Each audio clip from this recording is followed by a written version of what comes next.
Hello, my wonderful friends. Welcome back to our /ProRevenge, where you come to get your dose of satisfaction by listening to others get what they deserve. Guys, in this episode, I've got 3 stories to make your day a little bit better if it's not as great. The first story, OP's post, is a pretty long one, and it's about getting back at a bad neighbor who won't pick up after their dog. Her dog poops on OP's patio multiple times, and she doesn't do a darn thing about it. OP decides to get some revenge on her. The second story, OP gets revenge on his manager, who's trying to get a promotion but is a horrible person. The third story is about OP and his cat, and how he destroys a coworker's career for mistreating it while he's on vacation.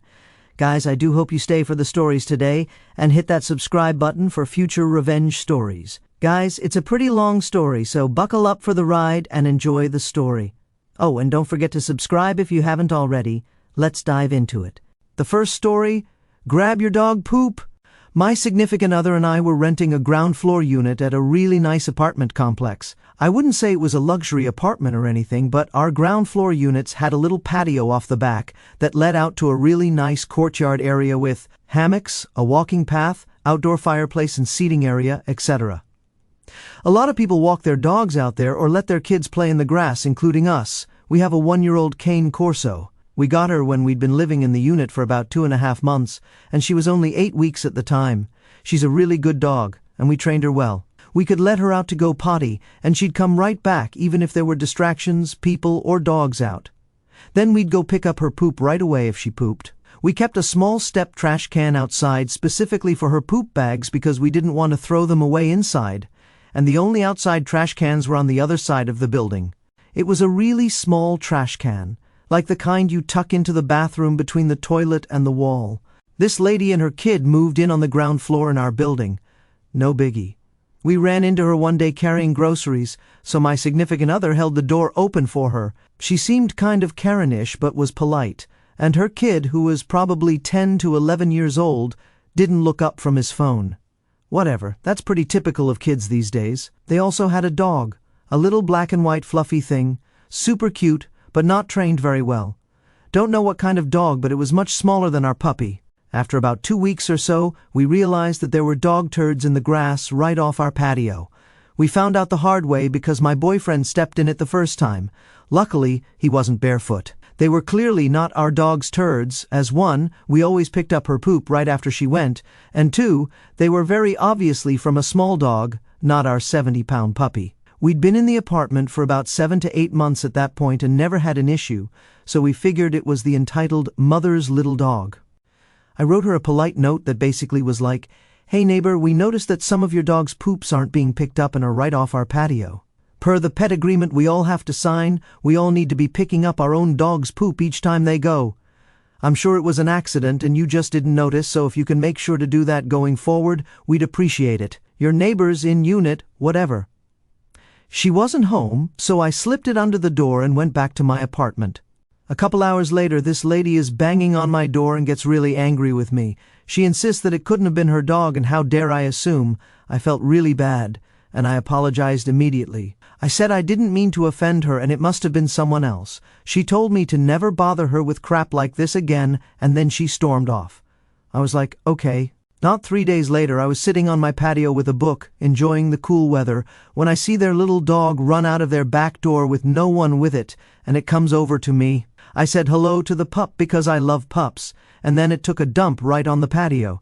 It then ran back home and scratched the door to be let in. I saw her kids slide open the door enough to let the dog in without coming outside to pick up the poop. I was annoyed because here I saw it with my own eyes that it was their dog, and no one was even watching it when it was outside. So, I grabbed a poop bag, picked up the poop, wrote another less polite note about her kid neglecting to watch the dog or to come check on it to see if it had pooped and picked up after it, and dropped the poop bag and the note on their patio right by their door. Then I went back to my reading. The entitled mother was quicker to come by this time and stomped right up to me, waving the note around.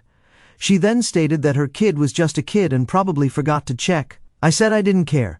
Her kid was old enough to stand outside for 3 minutes and to come pick up the dog's poop. She said, well, there's no poop bags or trash cans on this side of the building, and she didn't feel comfortable making her kid walk all the way around the building for that. The next part is my own fault in hindsight. I suggested that she put a trash can like mine on her patio and leave their own dog poop bags handy like we do for our dog. She eyed our stuff, huffed some more, rolled her eyes, refused to do anything about the poop, and walked off. At this point, I was super annoyed. I stalked my patio door for the next couple of days as much as I could, just waiting. And sure enough, on day 2 in the evening, when I was about to give up, I see the puppy run outside towards my patio. I whipped out my phone, took some pictures of the dog outside alone, since that's not allowed, and then the dog pooping, and then took another phone recording an hour later of the poop still there, and time-stamped all of them. Then I sent an email to the apartment office people, who were always pretty nice, and they responded quickly that they would give her a warning about it. And sure enough, this lady comes back again to get mad and yell at me about how petty I was to report them to the office and how they now had a $150 fine for not picking up their dog poop. It's worth noting that these fines were very rare. Poo prints were not used at this complex. In order for the office to fine someone for dog poop, they had to have proof that it was the specific tenant's dog's poop and that it wasn't picked up, hence the photos I'd taken and time-stamped.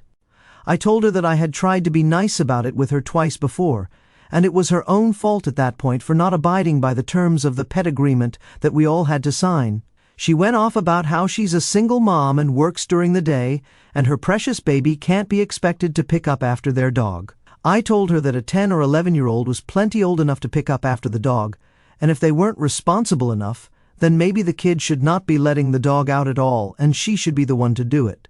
Over the next couple of weeks, we didn't find any more dog turds off our patio, but we did notice our poop bags were depleting, and our trash can filling up way more quickly than usual. I had my suspicions and wanted to test it. We had recently bought some small security cameras for inside of our apartment for different reasons, and I had my boyfriend set one up outside on the patio. We faced it where we could see our door and the trash can. Sure enough, the same evening my boyfriend set it up, I see the kid walk onto our patio, take a poop bag, walk out of the frame, and then come back to throw it in our trash can. Okay, so now I'm ticked off, but also not trying to fight this lady or her kid. So I move the poop bags to the inside door handle. The next morning, I hear someone knocking on the back patio door, and I go to see her kid standing there looking annoyed. I didn't open the door, I just spoke loudly enough to ask what he needed. He demanded a poop bag for his dog's poop. I said I'm sorry, but these are our poop bags for our dog, and that they weren't free for anyone else to use. The kid started demanding a poop bag, saying his mom told him that he could use ours, slapping his hands on the glass a few times, and finally screaming at me that he's telling his mother on me. I said fine, go ahead, I'll tell her the same thing. And sure enough, a few minutes later, his mom is standing on my patio, also demanding a poop bag for her dog's poop. I denied her a bag and asked her to please step off my patio, as she was making me feel unsafe and uncomfortable. She told me I was a bratty child, I'm 24, and she demanded that I let her use my poop bags as I'd already told her she could before. I said no, I told you to get some yourself and do what I do. Keep them close by and put your own trash can out on your own patio, not use the bags I buy with my own money for my own dog, and then fill up my tiny trash can with your dog's poop. I pointed out that she could use a plastic shopping bag if she didn't want to buy her own poop bags, or she could use the bags the complex provided on the other side of the building. She kept going off on me, and I finally told her if she didn't leave my patio, I'd call the police as she was harassing me. She acted like she was going to call my bluff, but then my boyfriend got home and walked up behind me to ask what was going on, and she ended up dragging her kid away again, leaving the poop in the grass off my patio. So, once she was gone, I took another timestamp picture of the dog poop, downloaded the footage from my security camera of her kids stealing my poop bags and throwing them in my trash can, and the footage from them that morning yelling at me and demanding my bags and my denying them, and emailed all of it to the apartment management. I told them she made me feel unsafe and uncomfortable in my own home, that she and her child felt entitled to come onto my patio and take my belongings. I also went outside, picked up her dog's poop, looked in the trash can on my patio, and pulled out the bags with her dog's poop. I went and opened all the bags and dumped the poop straight onto her patio, right outside of her door. On Monday I heard back from the office lady who said she would take care of it. By Friday, there was a moving truck, and the lady and her kid were moving out. I'm pretty sure they were evicted, or at the very least urged to move out before a formal eviction process was initiated.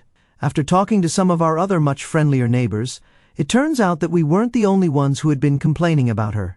They'd only lived in the complex for like 2 to 3 months before they made so many enemies that they were kicked out. Sometimes I think that I should feel bad for playing a part in them getting evicted, but honestly, I can't bring myself to feel guilty about it. Not my fault that she was a lazy, entitled jerk who couldn't even be asked to get a shopping bag to pick up her dog's crap. I never heard from her about the turds I dropped on her patio, but I like to think that she stepped in them without looking and knew better than to come complaining to me about it. Sorry, not sorry. Also, I'm sure they were given more than a week to vacate, as those were the tenancy laws here, but she packed up and left like a bat out of hell.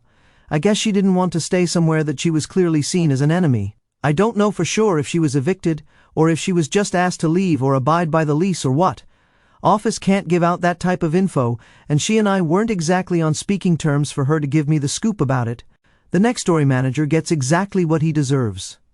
Entirely too many years ago, I started to work at a fast food company.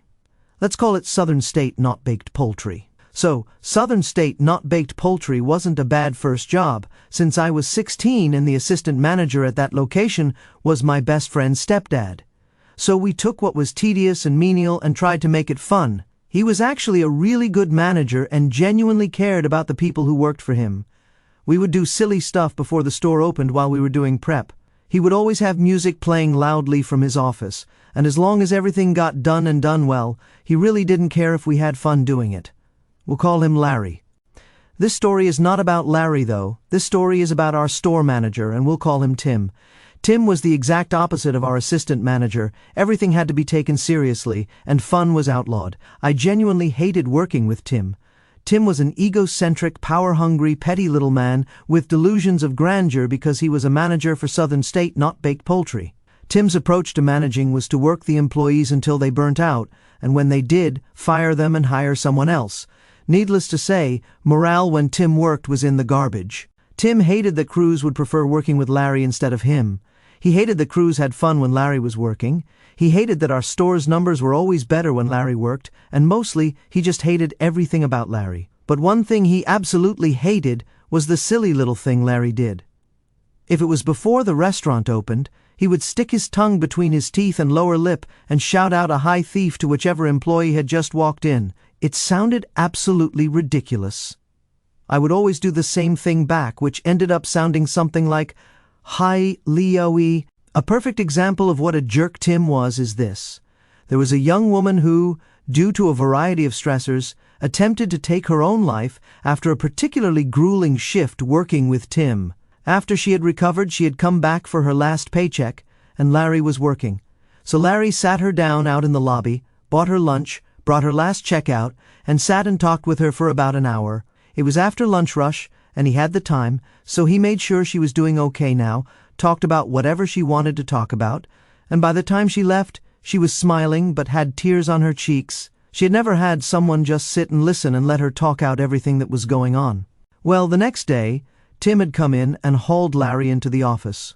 His exact words were, "The next time the suicide queen comes in, tell her to do it right next time." So now you have a clear picture of exactly how petty and vindictive Tim was. And here's where the revenge starts. We were scheduled to have regional and national bigwigs for Southern State Not Baked Poultry come through for an annual inspection. Tim had his eyes set on being one of those bigwigs, at least for the region. And why wouldn't he be? He did everything by the book. That automatically made him a good manager, at least in his eyes. Everything had a checklist, a procedure, a written set of instructions in the book, and if you could not meet the expectations set forth in the book, well, Tim would yell at you and berate you, because that's how a manager manages, you see. We knew what day the bigwigs would be coming in, because Tim made it known that we'd better be on our best behavior or else. Well, before the bigwigs got to our store, several of us had agreed that on that day they came through, we would all screw up just enough to get Tim to blow his cool. So the day in question arrived, and the bigwigs were there for their big tour, and we were on our best behavior aside from a few little things. Whoops, one of the fryers hadn't had the oil replaced last night. And oh look, the shaker table hadn't been cleaned. Oh darn it, we've got way too much coleslaw made up and we won't get through it before we have to toss it out.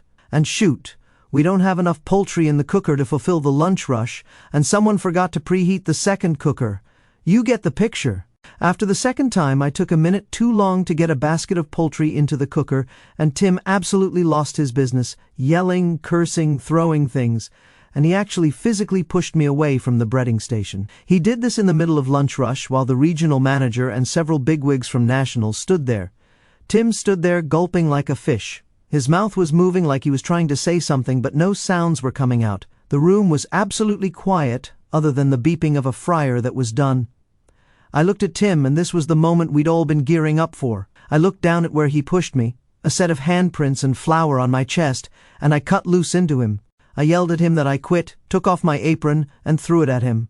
I told him I was tired of his abuse, his poor management, and how he single-handedly drove morale through the floor every time he walked through the doors. I was screaming that he was a crummy excuse for a manager, and that if he did not have Larry and a couple of good shift leads, that he would have driven the location out of business a long time ago. All the color drained from his face, and he bolted to the office cubicle. The national and regional folks ended up comping everyone's meals that were in the restaurant who witnessed the situation.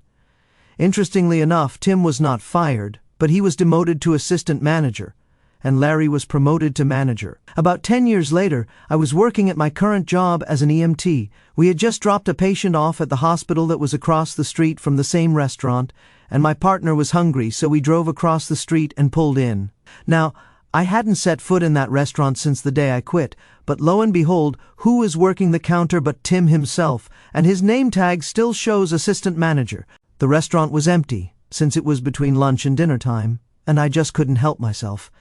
I stuck my tongue between my teeth and lower lip, and as loud as I could, I shouted, "Hi, Tim!" I haven't been back there since, but this was around 12 years ago. I'm willing to bet that he's still the assistant manager there. The next story is titled, "The Mess with My Cat? You Are Fired." I like to think that I'm a patient man. I'm hard to anger. My CO workers say they haven't really seen me angry in the 2 years they've known me. I have firm boundaries, and as long as you don't cross any of them, I can let anything go. One of my boundaries is, don't mess with my cat. So this story is about 2 of my KIO workers and me, and it happened in winter of 2013, so I worked at a vet hospital as a vet tech, and coworker 1 is a kennel attendant, and coworker 2 is the kennel lead. The kennel assistant is the one who comes in to take care of the animals, and the kennel lead is in charge of overseeing everything boarding and kennel related, and they both crossed that very simple boundary. I went away over Christmas since I lived in another state from my family, and while I was out, I left my cat to board at work. One of the perks of the job is free boarding. I trusted my CO workers would take care of him, even if it was the top 2 busiest weekends of the year. So I set up his cage the night before I leave. He's a shy boy, so I set up a tent with very distinct blankets. One is bright green, and the other has rocket ships. I kiss him bye, and I'm on my way, and come back 6 days after leaving.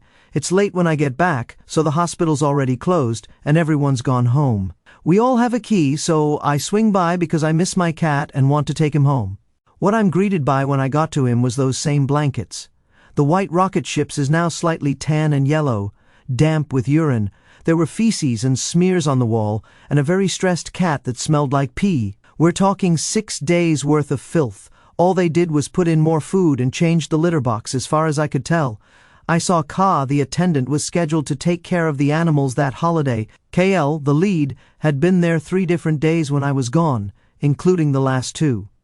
Figuring out how to destroy these people became the only thing I thought about. I am scheduled to work the day after I get back, and Ka is there. I don't look at her all day. It's the only way I could control my emotions. My blood is still boiling, and the sight of her makes me tremble. Now, some important backstory here is that the kennel assistant is kind of terrible at her job. We were kind of friends, since she was the only one who wasn't mean to me when I first started. Whenever I'd find something she messed up, I'd gripe to myself, but I'd fix it. She did some write-upable things on a regular basis, and I never did anything because the kennel lead was already aware and was working on her. So I figured none of my business. I decided against violence and figured I'd let my manager handle it at first. I just told him about the condition of my cat and kept the rest to myself. He agreed it was unacceptable and said he could talk to her. She denied everything. She said she changed the cat's bedding every night and basically said I lied to my manager's face, without batting an eye. I gave her a chance to own up to it because that would have come with punishment enough. My manager told me what she said. I told him she's lying. He believes me, and I not so subtly point out that if she pulls this on an employee pet, What has she been doing with a lot of random boarders? Manager thought it was a good point, and asked me to keep an eye out for mistakes and let him know what I find. The next day, I was in the kennel alone with her and began to document every single little thing she did incorrectly. Remember me saying how bad she was at her job? She left me a treasure trove of things to dig up. There was material here to get her enough write-ups to lose her job. I also know that she was stealing clients from the clinic by offering to pet sit for cheaper instead of offering boarding, which is explicitly against our contract and fireable. And I knew all of this. I gather it all together and bring it to my manager, who's horrified and says he's setting up a meeting with me, the kennel assistant, and the kennel lead to discuss it all. He encourages me to hold my temper and to not call them out on their lies at the meeting. The day of the meeting rolls around, and the kennel assistant and the kennel lead are blissfully unaware when the manager calls us into the office together. We all sit down, and the manager begins to explain what the meeting's about. We prearranged to give the kennel assistant one more chance to own up to my face and leave out the rest at first. He had asked me how far I wanted to take it, and I told him I had a lot of dirt, and she denied it all. She swore up and down, said she had taken care of my poor cat properly. I graciously gave her the benefit of the doubt, saying, "Okay, I believe you did clean like you said. But then how did you miss this dried-up piece of mess?" She said my cat must have been dehydrated, and I say, "Oh, well, you documented that he'd been drinking well all week. Why would he be dehydrated?" She says it might have been just from the last day, she just wouldn't admit it. So I gave my manager the look, and he tells her, "Okay, so you took care of the cat. What about all of this?" And he pulls out my stack of evidence that I collected. Kennel assistant's face paled. KL had been silent up to this point and starts trying to apologize on Ka's behalf, saying it was a busy week and things slipped through the cracks. I called their nonsense, saying that I had been able to handle as many animals as she had to a higher degree of cleanliness than the two of them could accomplish. So busy was not a valid excuse. We went over every single sin that the kennel assistant and the kennel lead had committed for the past 3 days, individually and in depth, with discussion about each one before moving on. As we worked through the stack, the manager wrote up Ka for every single offense that warranted it. By the end of it, she had 6 write-ups. It was 3 to get fired. She was sobbing, saying she couldn't afford her kids' daycare if she didn't have that job. My manager very pointedly told her that he had never seen someone with such terrible job performance in 30 years, and if she were worried about her kids, that she would have done her job better. Kale was written up and removed from his lead position, and Ka was given the option to quit before she was fired. But this is not the end. Remember how she'd been stealing clients from the clinic? She had built up quite a large client base and told me some weeks before that she was about to quit her job and pet sit full-time. At the clinic, we still saw some of the clients that she had skimmed all the time, and plenty of them asked what happened to Ka. Manager told everyone that we should tell the truth. Since we had a pet sitter we referred to, and Ka was not it for the next few months, we saw so many faces twisted into expressions of disgust, contempt, betrayal, and worry when we told them why Ka was no longer there, literally dozens of people. Anyone who's tried to pet sit or do yard work for a living knows how hard it is to build a client base. The kennel assistant had a decent one, which we absolutely destroyed. After a while she texted me, saying that I was a piece of garbage who was destroying her and her kid's life, and she couldn't afford daycare anymore. She went from 2 to 3 pet-sitting gigs a week to maybe about 1 a month. Don't mess with my cat. These stories really got me thinking, and I'd like to share my perspective. The grab your dog poop story infuriates me. Entitled neighbors like that mom are the worst. Stealing poop bags, letting her kid neglect the dog, and dumping waste on OP's patio, disgusting and lazy. I love how OP documented everything with cameras and emails, leading to her eviction, karma for her harassment. Kids learn from parents, hers will grow up thinking boundaries don't exist. I'd have done the same, respect private space. Manager gets exactly what he deserves is delicious revenge. I admire the crew's coordinated chaos during the inspection. Small screw-ups pushing Tim over the edge in front of bigwigs? Brilliant? His pettiness, like mocking the suicidal co-worker, made him a monster. Demotion to assistant after years of tyranny? Still stuck there? Poetic. Larry's promotion shows good managers win. I'd toast to that takedown. The mess with my cat? You are fired. Hits close. Don't mess with pets. I feel OP's rage over the neglected cat. Documenting every mistake was smart, turning sloppiness into write-ups. Ka's lies and client stealing deserved firing, destroying her pet-sitting gig via truth-telling. Savage but fair. KL's demotion too. Accountability matters. I'd have gone nuclear too. Animals depend on us. I hope you guys enjoyed the story today, and if you missed the last episode of our /ProRevenge, you gotta go check it out. If you haven't seen it, go check it out, and I'll see you guys in the next one.